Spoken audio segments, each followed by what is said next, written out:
ఇదంతా ఒకటే చెట్టు, పక్కకంతా బ్రాంచెస్ వచ్చేసి ఎట్లా ఉంది చూడండి. ఇట్లంతా బ్రాంచెస్ వచ్చేసి ఒక చిన్న హట్ లాగా తయారైంది. ఇది ఎంట్రన్స్.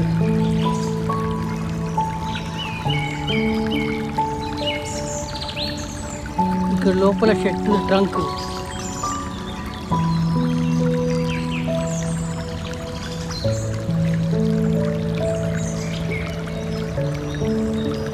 ఇది చెట్టు, దాని బ్రాంచెస్ అన్నీ ఇట్లా వచ్చి కిందకు వచ్చినాయి చూడండి.